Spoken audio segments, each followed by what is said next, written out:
The most obsolete idea is go to school, get a job, work hard, save money, get out of debt, and invest for the long term in the stock market.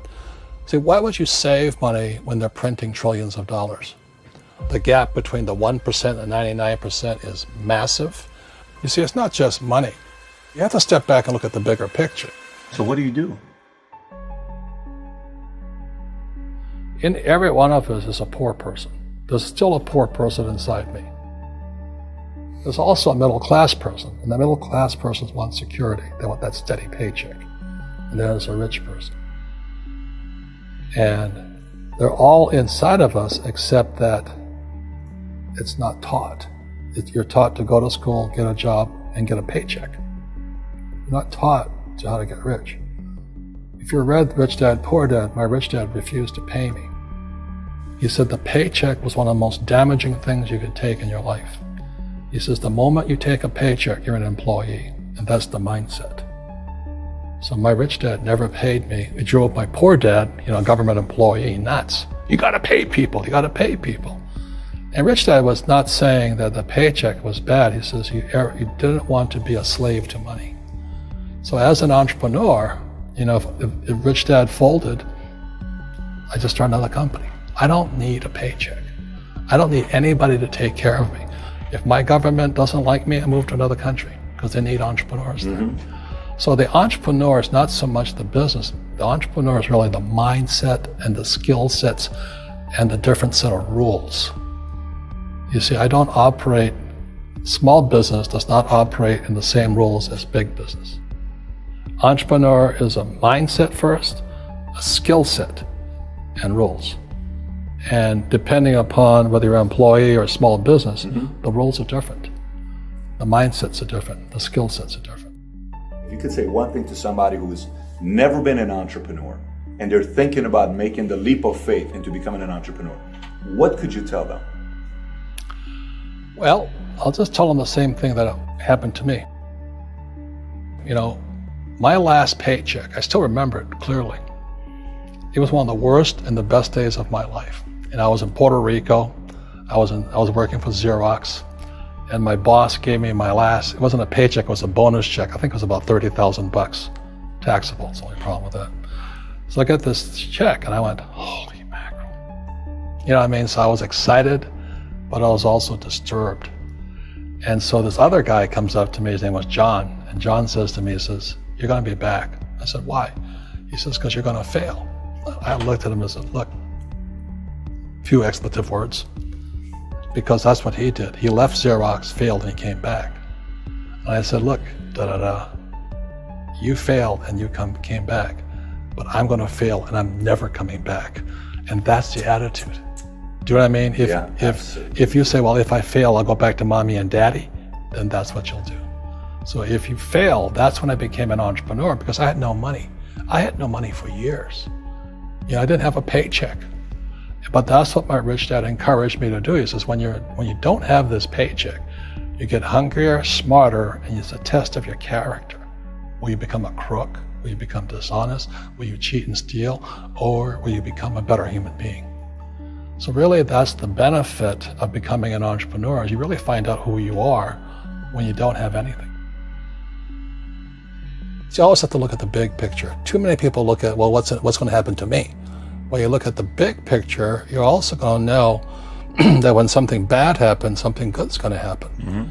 But you got to prepare for whatever is coming. If you think next 20 years will be like the last 20 years, you're going to get creamed. When you and I go to the supermarket and we buy a carton of milk, we always check for the expiration date. But most people do not check for the expiration date on their brains. Instead of get out of debt, I get into debt. I just refinanced $300 million in debt. I went from 5% to 2.5% interest. I made a fortune. Every month, more money comes in because my cost of money has gone down. So while some financial experts are saying get out of debt, I'm saying learn how to use debt. See, when I came back from in Vietnam in January of '73, the first thing my rich dad said to me was go to school to learn how to invest in real estate. It wasn't real estate, it was how to use debt and taxes. Debt and taxes make the rich richer. Debt and taxes make the poor, the middle class, poor. So all the rich guys who are doctors and lawyers or, those guys, they're getting creamed and they don't know why. Doctors are getting creamed. Oh yeah, they're making more money, but the take home is less. Sure. My doctor just yelled at me. He was happy. He says, "Oh, guess what? I finally made $1 million." And I said, "Yeah, this was just 3 weeks ago." And so I said, "Yeah, well, how much you pay in tax?" He says, $750,000 in taxes. So his net was about $400,000. That's not bad. But when I make $1 million, I keep $1 million.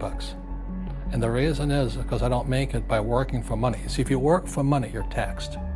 So that's why lesson number 1 in Rich Dad, Poor Dad is the rich don't work for money. What we do instead is we create businesses as entrepreneurs. We acquire real estate. I don't invest in the stock market. Okay?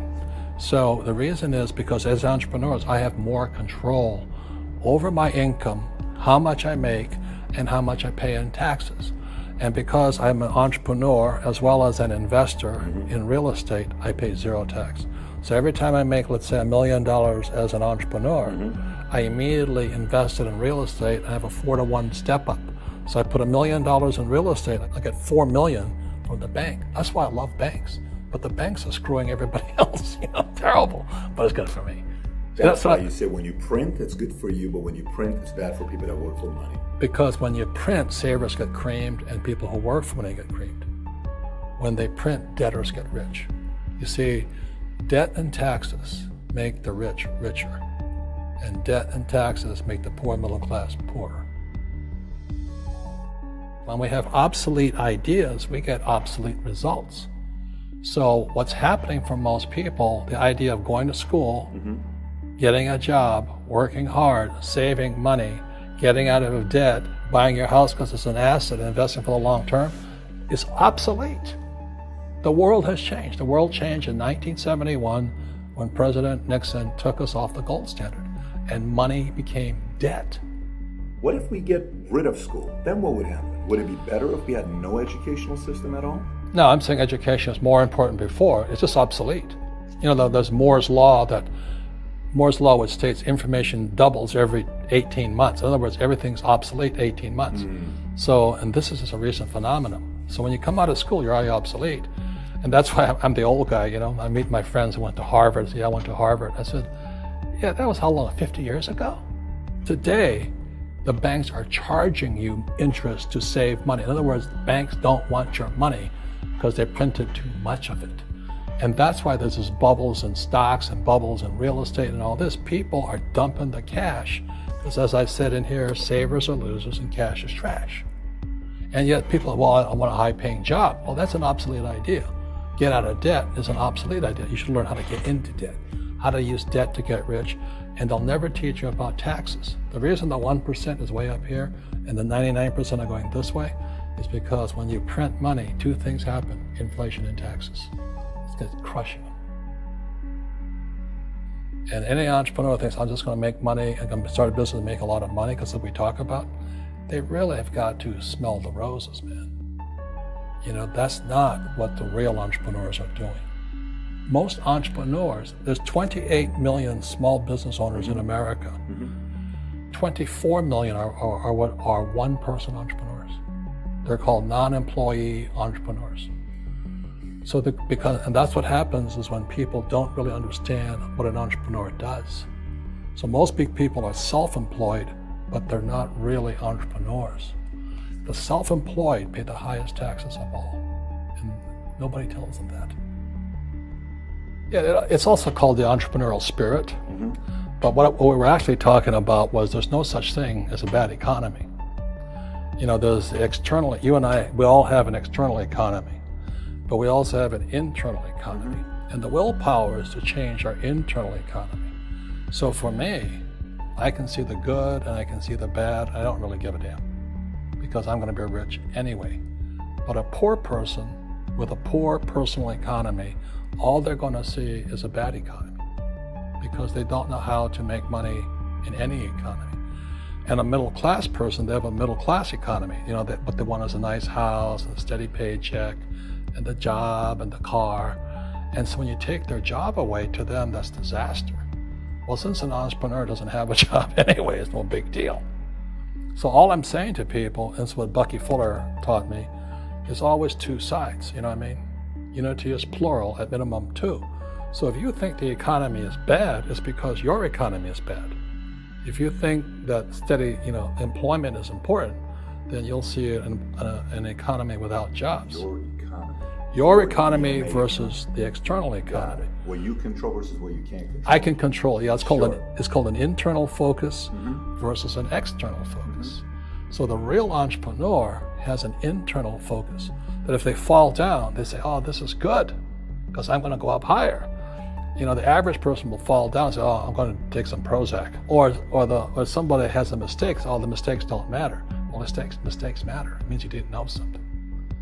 But a real entrepreneur, whether they fall down, they always can go up. They can stand back up and go higher. That no matter what happens to them, they get stronger and better and smarter and happier. But a person with a weak internal mindset is that they're so afraid of what happens, it generally happens. Like, people who are afraid of losing their jobs, they generally lose their jobs. You know what I mean? Yeah, so everything you can comes through you.